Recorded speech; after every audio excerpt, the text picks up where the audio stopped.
Ito, magre-react lang po ako mga kababayan dito po sa naging pahayag ni Kiko Pangilinan na hindi daw katanggap-tanggap na tawagin tayong matching. O, di ba? Kaya ito, Kiko Pangilinan, makinig ka. Kung natamaan ka, kung apektado ka, at kung sa tingin mo ay ikaw itong pinapatungkulan dito ng China, problema mo na yan. O, di ba? Huwag mo kaming idamay. Oh. Yan kasi yung mahirap sa inyo. Kapag natamaan kayo, taong bayan kayo ang laging bukang bibig ninyo. O, di ba?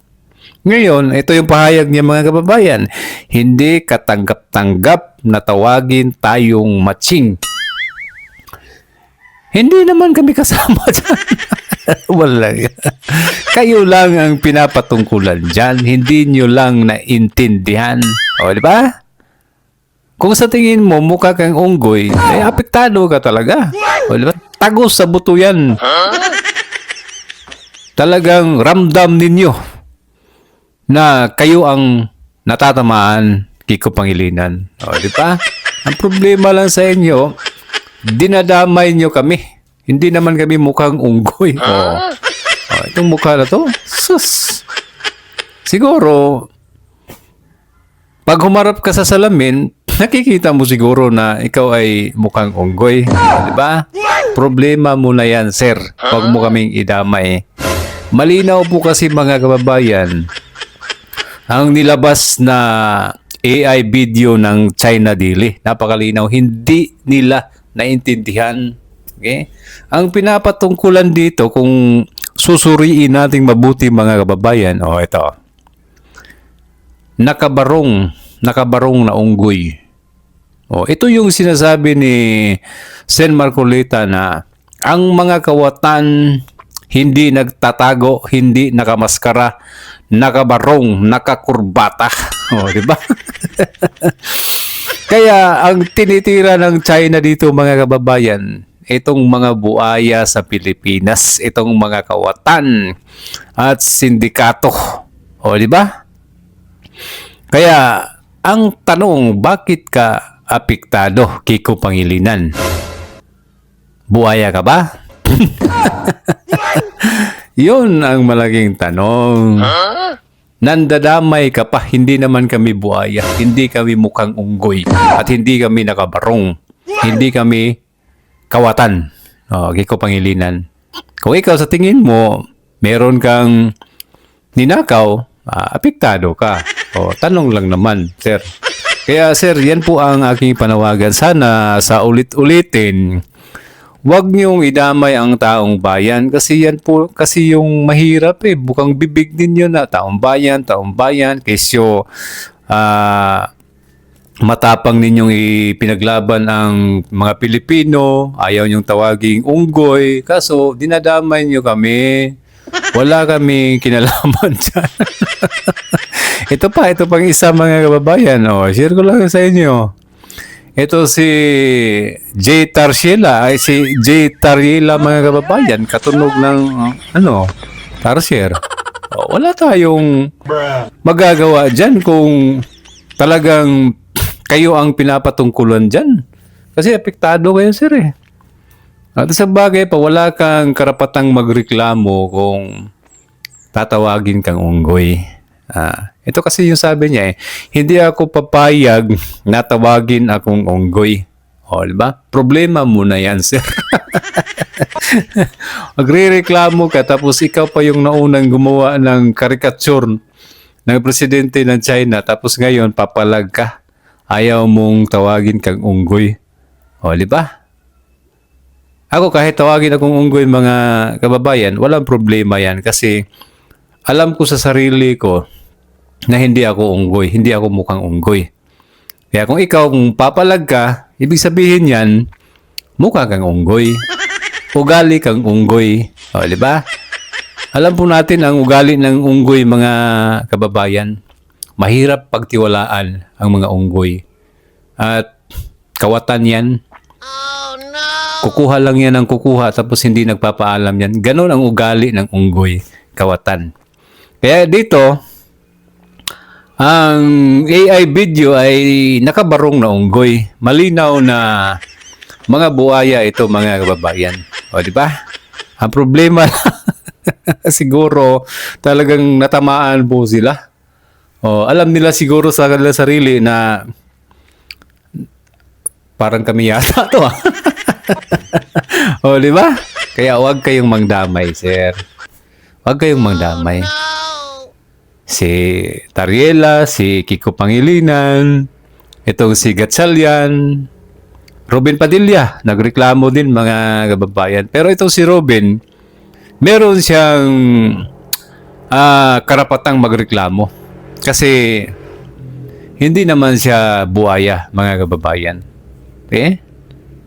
Pero itong tatlo, si Gatchalian, si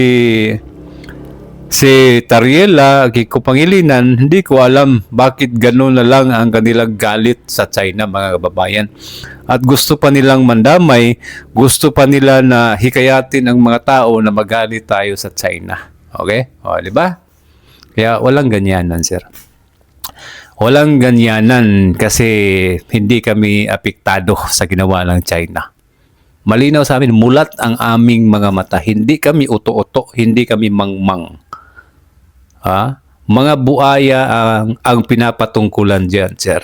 Kaya kung apektado ka, siguro mukha kang unggoy, di ba? Kaya yan po ang aking masasabi, mga kababayan. Mahirap po talaga kapag meron tayong anong tawag dito, guilty tayo, mga kababayan. Ang bilis po nating mag-react sa mga bagay-bagay na wala namang katuturan, mga kababayan. Dapat pag-isipan po muna natin kung tama ba ang mga pinagsasabi po natin. Sasabihin natin na ayaw kong tawaging unggoy, tapos yung mukha natin mukhang unggoy. Mahirap po yun, mga kababayan. O, di ba? Kaya sa inyo na yan, sir. Wag na kayong mangdamay. Yun lang ang aking panawagan, na sana ay wag po kayong mandamay. Sir Kiko Pangilinan at itong si Tariela. O, di ba?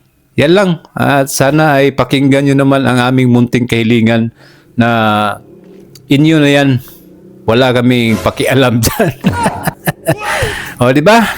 At doon po sa Pinas lang na vlogger, mga kababayan, na si Mima Alicia, siguro nakikiramay po tayo. Kahit ganun, kahit madalas manira po yun, pero tama na po, mga kababayan. Huwag na po natin kutsain kasi wala na po.